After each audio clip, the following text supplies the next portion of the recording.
Hello, we are live.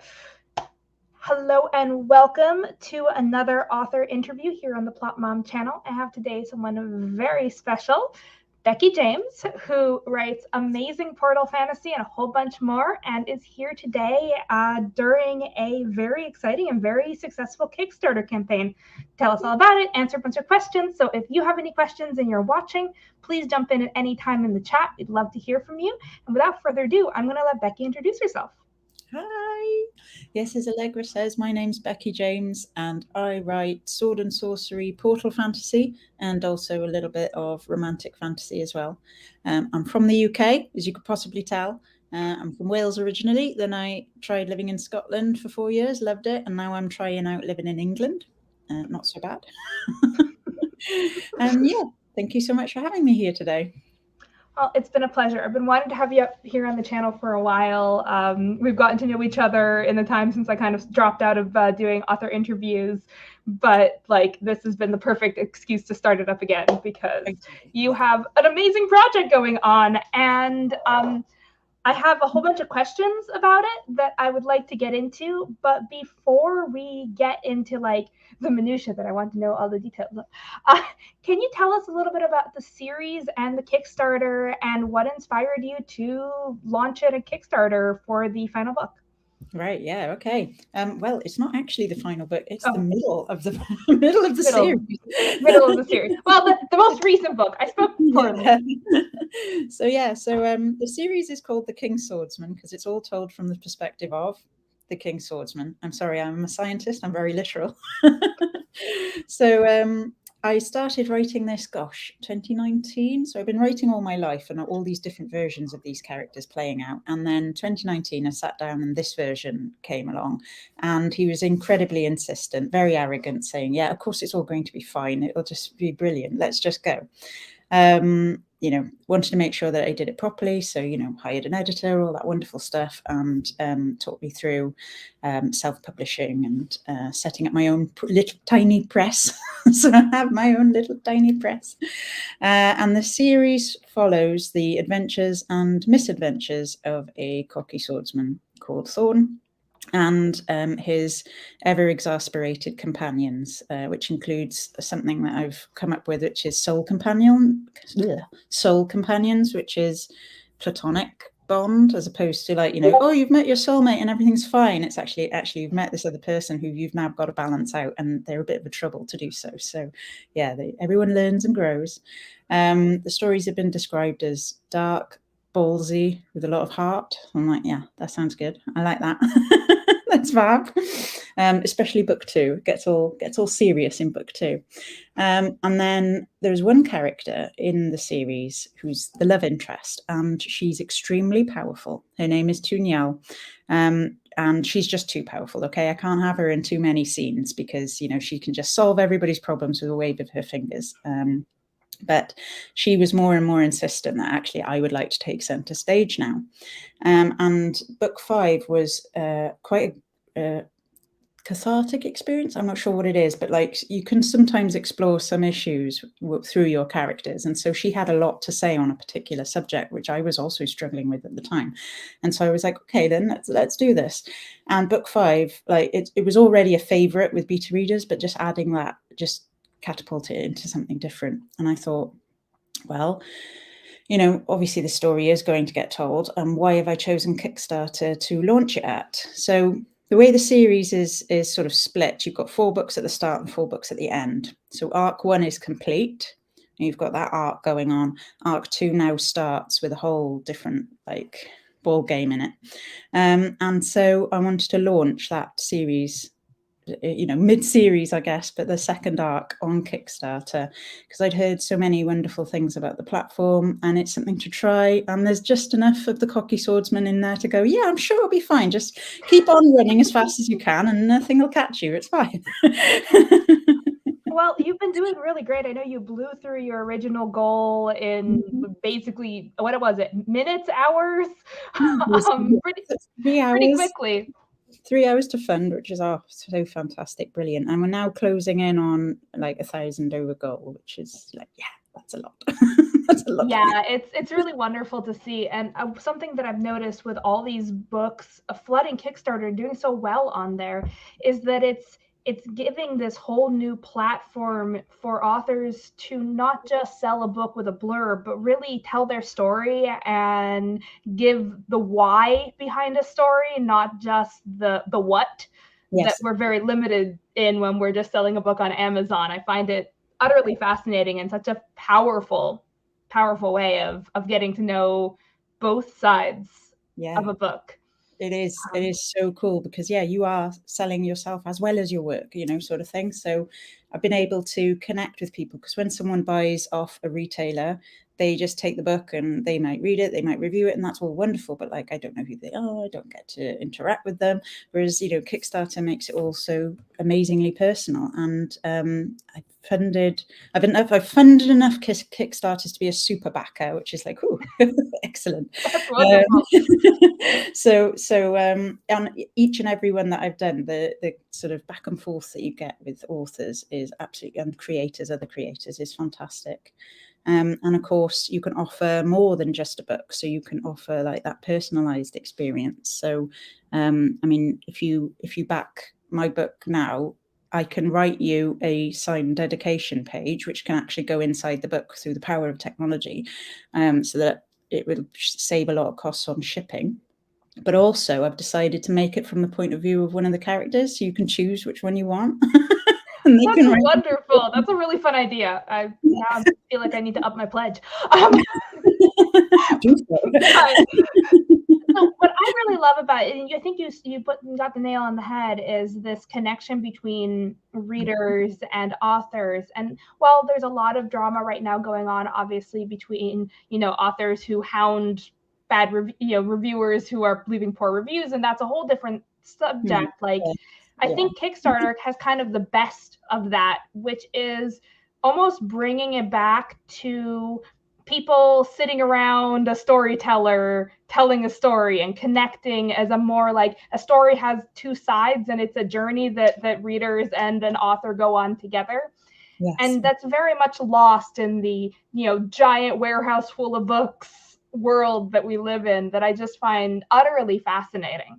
Yeah, and it's brilliant, and it's still global. So the global reach is there, which is what I really like about the internet and how we have even been able to meet Allegra. I wouldn't have run into in my day-to-day life here in Britain.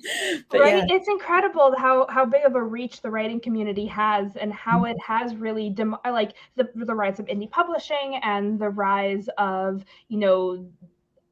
just reader groups has democratized this world that and really made it much more accessible. People are meeting from all over the world. There are special interests, there are niches that I don't think ever would have popped up. Like you and I have had a conversation about our joint love of sensible romance between adults who can talk to each other and can have a proper conversation, and that just it doesn't get published, right? But at least by traditional means.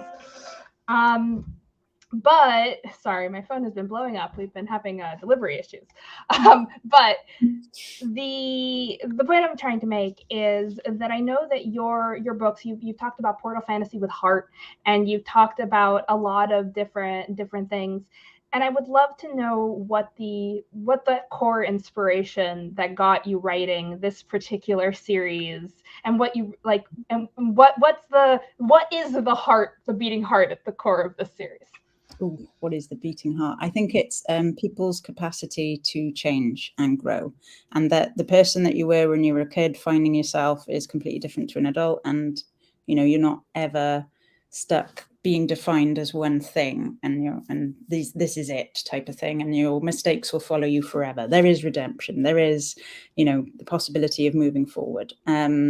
There's also like the bad guy isn't just a bad guy for the fun of it. They just have different motives to you. I mean, I love that. Excuse me, I need to silence this here phone. Because I feel like they're going to keep calling me if I don't silence it. No worries. I'd also say one of the tropes that I like to sort of play on is enemies to friends, because sometimes that's a lot better. It is a lot better. I know you've also encountered this kind of a different take on soulmates. Yes. In most worlds, and I mean, I'm a complete sucker for this because I do it myself, but usually there's a romantic component to soulmates. And you've gone in a different direction with this platonic soulmate idea. How did you come to that conclusion, and why did you choose to make that such a big part of your lore? Yeah, well, not to yuck someone else's yum or anything like that, definitely not. But like, I do enjoy the good soulmates thing where, you know, the man and the woman, or the woman and the woman, and the man, they come together and they're like, you are the only one for me. We complete each other. And I was like, that completingness, does that have to be romantic, or can it be, you know, that I have one best friend in all the world, I can pick up the phone to her only once a month, and it would be like we click instantly again, that completedness there. So she completes me in that way. And so I'm like, it doesn't have to be romantic love. There's lots of other types of love out there. There's so many types of love, and I think that there's also this like endless capacity for love. The idea that like, and I think this is something where we do need to delve a little bit deeper into the idea of soulmates, because a lot of soulmate dynamics and a lot of their instances in books they're very romantic and they're very monogamous. They have this idea that you can only, you know, one person is the only thing that can complete you. And it is time that we explore some different definitions of what soulmate is. And I really appreciate that you're doing that actively in, you know, fantasy novels. There's something very wondrous about taking a concept that, you know, is all over media and exploring it in a world where you can explore without the ramifications of the real world, like without all of the baggage that comes with it. Yeah, and all that good stuff. Yes. And then to go along with that, of course, is the Doctor Who time travel element that is also in the books. So yes, it's a fantasy. So with a tiny bit of first of all, thank you, David. Yes, platonic soulmate is apparently a trope, and honestly, I'm right behind you there, David. So I have to ask, because time travel is just, it's the can of worms at the heart of every fiction that includes it, right? It just opens the potential for so many plot holes and so much tangling of ideas and plots and timelines. How do you keep it all straight in your own head while writing it? Well, the lucky thing is that the swordsman doesn't think too deeply about it. He's got his friends for that, right? They're the brains of the operation. So he's just like going along for the ride. So I can sort of introduce the reader to it that way, like nice and slowly and gently. But yeah, it is multiverses with sort of a thing, and I guess Marvel has really run with it with oh gosh, what's she called? But the lady Scarlet Witch. Yeah. I nearly said Red Queen. I was in my head. It was Red Queen. Red Queen. I was like, nah, Scarlet Witch. Right. So you know that sort of explores the there is another universe where you made another choice. And Terry Pratchett's Trousers of Time, of course, if you know that reference, that there's, you know, you go down different trouser legs, you make different decisions, and it all branches off from there. Doctor Who was filmed in Wales, so a lot of the times I'd be out and they would be filming, and I was like, oh goodness me, and like quite a lot of the locations are places that I know, and so that sort of, I guess, fed into my consciousness at some point that there is something just so touching, moving, hurt the reader a little bit through, you know, this impossible thing is happening, and you know, they are wrenched across to different dimensions, like, you know, the Doctor and Rose. That hurts. That still hurts. Yes, I know, right? And that sort of thing just sort of, it stuck with me, and I thought, let's have a go. So I have to ask, because I do this, and I'm sure that many other authors do this, how many versions of the story in different timelines have you like thought up and or penned in secret in a drawer that will never see the light of day? Yes, so I've got the one series, right, which is fully written of the one version of characters, and then this version here, which is the one that I'm publishing. So one day I'll have to dust it off and get that one out.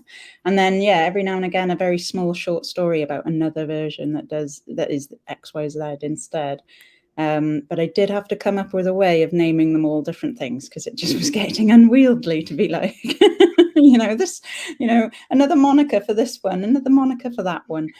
So I'll have to name them all different things, I think, to prevent from confusing the reader. I think I had like a 2-hour discussion with some of my co-authors the other day on how we're going to keep track of different versions of the same character. It's very difficult. It is, and it's much easier in film. I think that's why Everything Everywhere All at Once like really hit, because like you could see the difference between the different versions of her. But yeah, the story versions are a bit different. Now the question is, do you ever have situations in which multiple versions of the same character in a scene together? Yes.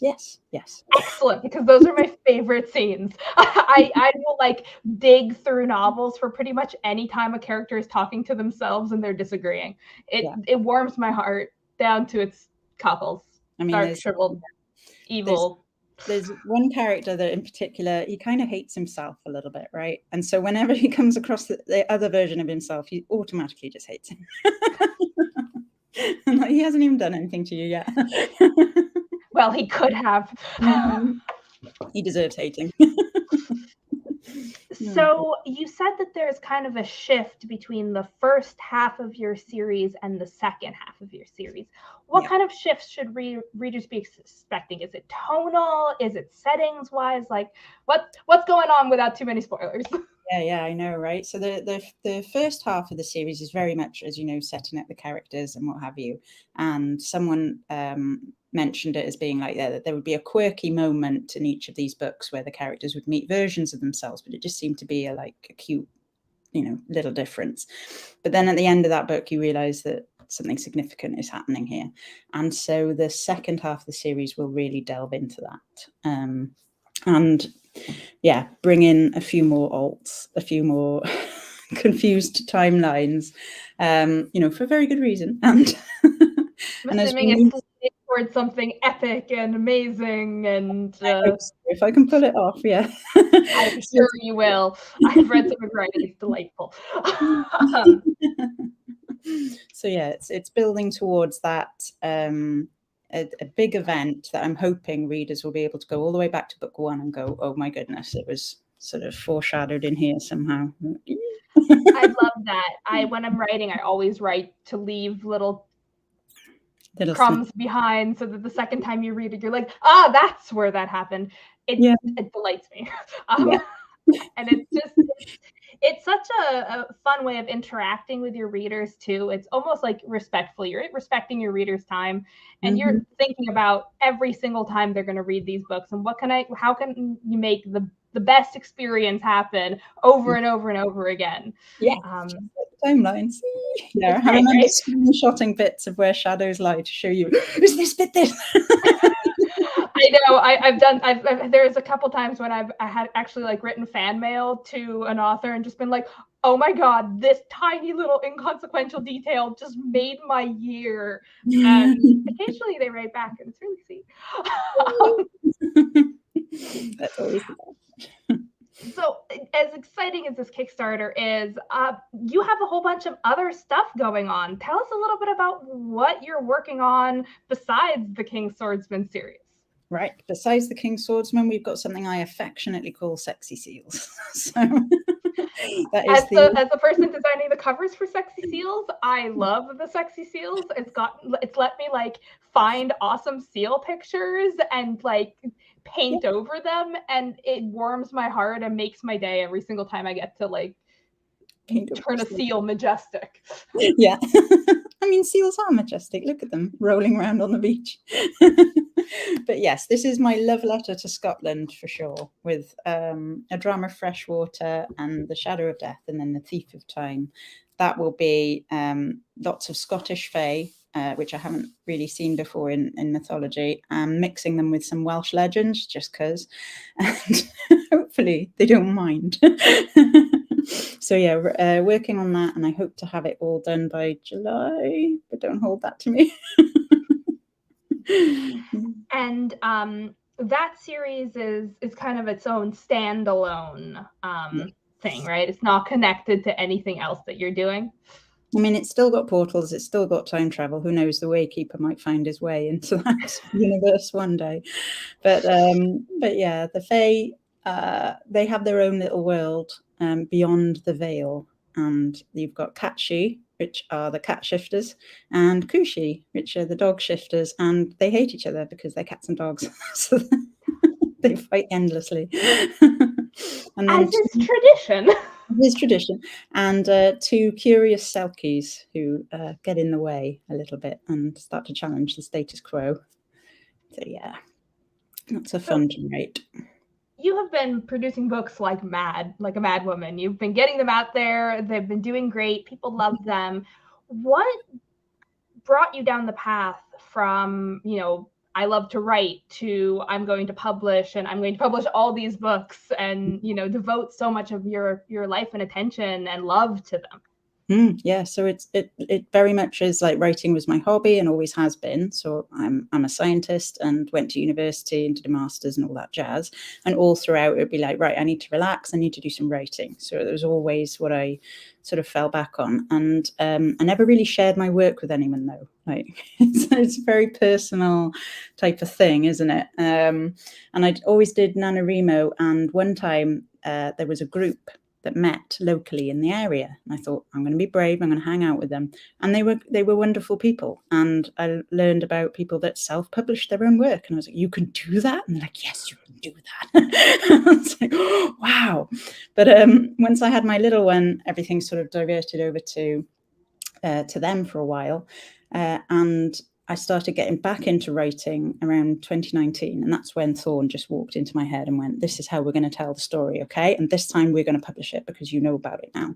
And I thought, what's to lose? Like, what's the worst that can happen? So yeah, like I've grown enormously in skill since, I hope. And every single book release is just another opportunity to grow. And I think having that growth mindset is part of my personality that won't go away. So yeah, good. Good that it won't go away. Can you tell me a little bit about your writing process? Like, how do you actually approach storytelling? Are you a pantser? Are you a plotter? How do you put words on paper? Right. So I like to call myself a plantser, as in I plant stuff in the story, which I later try to use, as in like, oh, that's what this was for. This is amazing. That feeling is so good. Yeah, like, oh, it turns in. Oh my goodness, that's amazing. This book 5 is the first one where, as I was writing it, I was like, literally like, I am just writing these words and I don't know where they're coming from. So like, I was just writing the incident report, right, of what the characters were doing. So that was my first sort of experience of just like, I'm just recording this, really. I'm not actually any part of this whatsoever. And it's turned out amazingly. So I like trusted that a lot more as the books go on. My process is I make sure I have a good night's sleep, because that's very important, and I wake up early before anyone wants anything from me in the morning. Mum, wake up and give me breakfast. No, this is mummy's quiet time now. And I will write. I usually see ahead about 3 chapters or so I'll put in my document notes for what's going to happen in the next 3 chapters, and I've got a vague idea of how I want it to sort of tie up and end. But book 5, I had no idea who the bad person was going to be. What's the antagonist like, until he appeared, and I was like, fab. I'm glad that we moved in this direction. Like, wow, this is brilliant. For Sexy Seals, I planned it out a little more, I think, but I wrote all of Neri's side before I then went back and wrote Shay's side, but then I put the chapters in between each other. So that was good, because Neri was then the explorer, as she should be. She's the Selkie finding her way through this world and figuring out what's going to happen next. And then Shay came up behind her, like filling in the blanks. Yeah, that guy just happened to show up. Like, yeah, really did that. They were headed towards this place on the top of the mountain, and I'm like, yeah, I don't know what's up there. And then they get in, and I'm like, oh wow, this was here this whole time. Isn't it fabulous when characters just show up out of nowhere, walk in and say, well, I'm important now. Yeah. And by the way, this is my name. Yeah. I don't, yeah. Names. Where did you come from? Came from here somewhere, but we won't analyze that. Yeah, let's not do that. I don't want to know where some of my baddies come from. I really don't. They scare me, and that probably says bad things about dark corners of my brain. So you've been writing for a while now. I mean, this is, you're approaching 10 books in a fairly short amount of time. What's your big advice? Like, if you had someone who was just starting out, what would you tell them to focus on? First thing to do, share your work. Share. And that's actually how I met one of my fantastic writer friends, just on the Fantasy Arcs and Beta Readers forum. And like, do you mind looking at this? Sure. Do you mind looking at this? Yeah. And we really clicked. So yeah, absolutely. That was a fantastic thing to do. Definitely share the work and be open to what they have to say about it. But also, once you get those trusted beta readers, definitely feed them, water them, care for them, because they're worth their weight in gold, for sure. Yeah. Absolutely. I think that the writing community is such a powerhouse of both inspiration and perseverance. And like, writing is hard. Yes. And it's so much easier when you feel like you're not alone in it. Yeah. That if you're having a really tough day and you've had a horrible scene, that someone can just come in and say, that's not actually that bad. That's fine. You can make this better. Here's how to fix it. Yeah. And just that fresh pair of eyes just to say, have you thought about doing this? What about applying this to it? And I'm like, oh, thank you. Right. Okay. Exactly. Yeah. No, it's that is very good advice. I think that a lot of authors, especially new baby authors, are so scared that they'll be judged on the quality of their early drafts that they sit there and they try to fix them alone. And usually one of two things happens. Either they overfix them and they're completely dry by the end and they have nothing that was that author's like beauty, like that what they could bring that no one else could bring. Their voice is just stripped from it because they've edited it down to try to match some stylistic guideline that they feel like they have to match before sharing it. Or they're just never they never go anywhere. They give up because they only have their own inner voices. And I don't know about you, but I've never had a bad interaction in the writing community as far as like, oh no, you shouldn't share your work. Like, everyone is welcoming and helpful and really supportive. It's not competitive at all. And I've literally never come across an industry where it is not competitive, like in some little shape or form. But it's like, eyes on your work is eyes on my work. And that's fantastic. Let's all share. Like, it's amazing. And maybe the traditionally published world is different. Maybe there's more competition because there are limited sales spots. But I don't like the indie world. It's so wholesome. Yeah, it is. The rare exception of one bad actor here and there who decides to go on a rampage, but for the most part, and I think that's why Kickstarters are working, because authors are sharing their friends' Kickstarters and supporting each other and want to see the industry as a whole succeed and lift up those indie voices that we all know are producing material at as high a quality and with as much heart as the traditional publishing industry. So we are nearing our half-hour mark. I do have one or two last questions, but if anyone in the audience has any questions for Becky, we would love to hear them. Ask her anything, and if you ask her anything too outrageous, I will not put your comment on the screen because I know some of the trolls who are listening in the comments. Oh, famous troll. Yes, we have our famous troll here. Hi. No. This is in fact a trick question. Don't answer it, Becky. We're going to ignore it. All right. Is the speed of a swallow, a laden swallow? African or European swallow? Yeah. Okay. So you are in the home stretch of your Kickstarter. Yes, I am. What can people who want to support you do to make sure that the ending of this Kickstarter is as stellar as the beginning of it? Oh, wow. Well, if people would share it, that would be absolutely amazing, because sharing is caring, and it just gets more eyeballs on it and more people able to see it. If you don't have to support it at all, it's a free way to get things going there. If you've reviewed and or liked one of my books, posting one of those again would be kind of cool. So just to get some dialogue about it. But yeah, that would be super helpful. Yeah, people sharing it, taking a look at it. There's a video where I attempt to sort of display all the cool things that you can get from there. You made a lot of those yourself, right? Like, they're incredible. Yeah, I made all these. So these are beautiful. Did you make the cat too? The cat, you do not get the cat as part of the Kickstarter. I did not make. Damn it!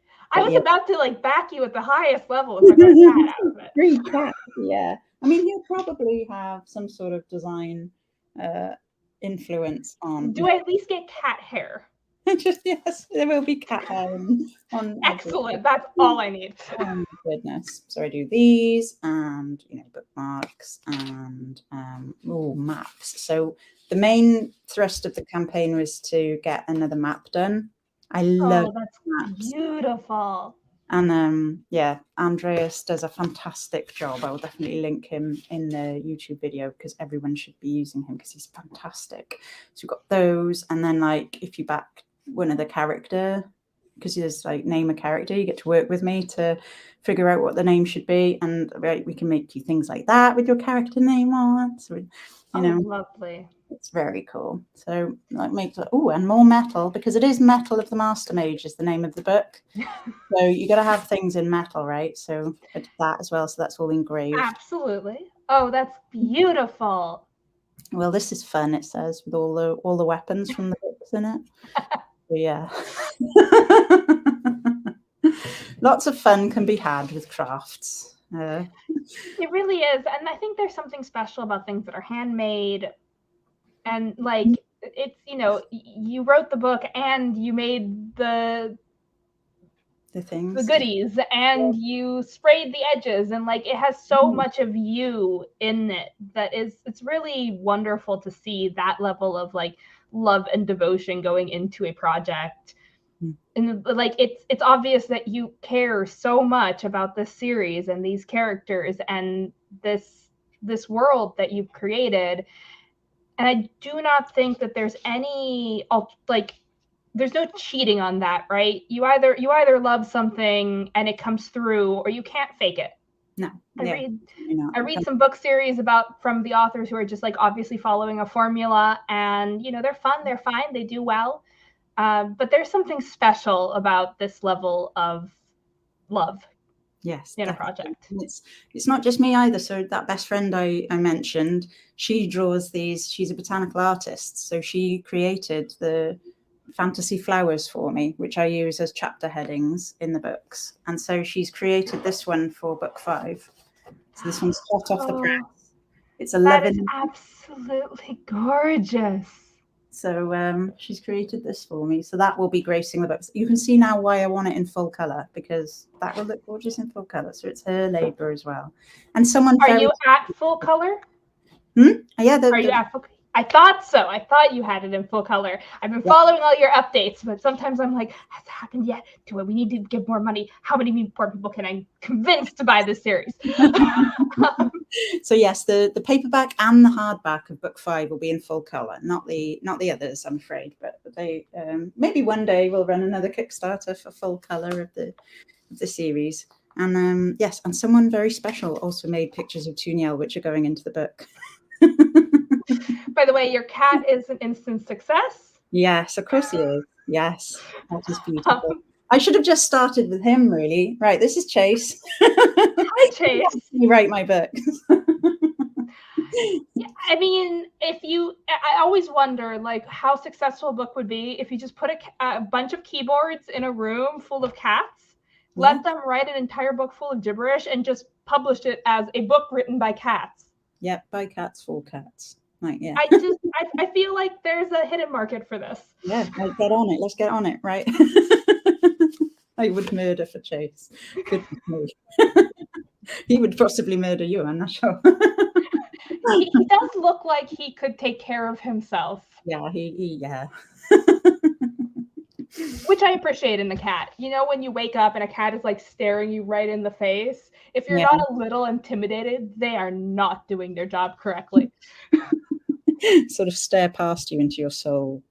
Exactly. They know things. They've seen things. Mm-hmm.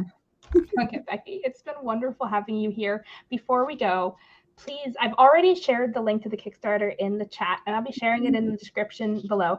But let people know where else they can find you, where they can find your books, where they can follow you on social media, all the goodies. All the goodies. All right. So you can find me on beckyjamesauthor.co.uk. I have a domain with a website, a very swish website. If you want to check out the first in series, it's on Books to Read, the two, books to, numeral 2, read.com/tenants. That's there.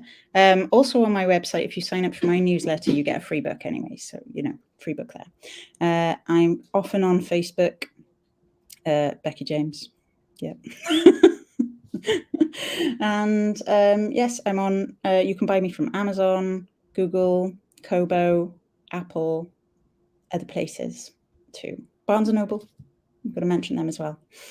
So yeah, or anywhere where books are sold. Apparently you can even get me from Waterstones. So I know. Well, you can also find Becky and me and almost everyone in the chat on the Plot Mom Discord. We hang out there all the time. So if you feel like this conversation would have been better with you involved, you can in fact be. So join us. The link is peppered all over this YouTube channel. We'd love to have you. We talk about books. We exchange beta reads. We have a lot of fun.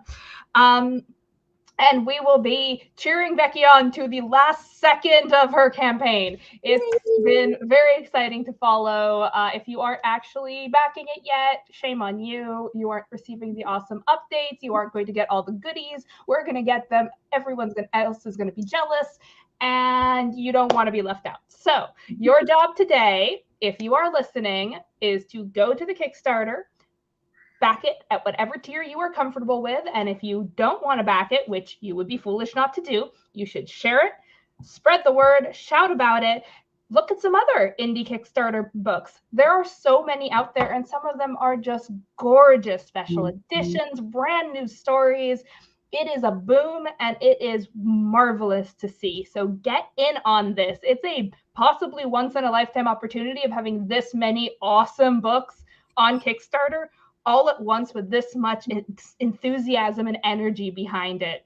Yeah. So do not miss out. Follow Becky, give her some love, and without any further ado, we will see you later. See you in the chat, Discord. Bye.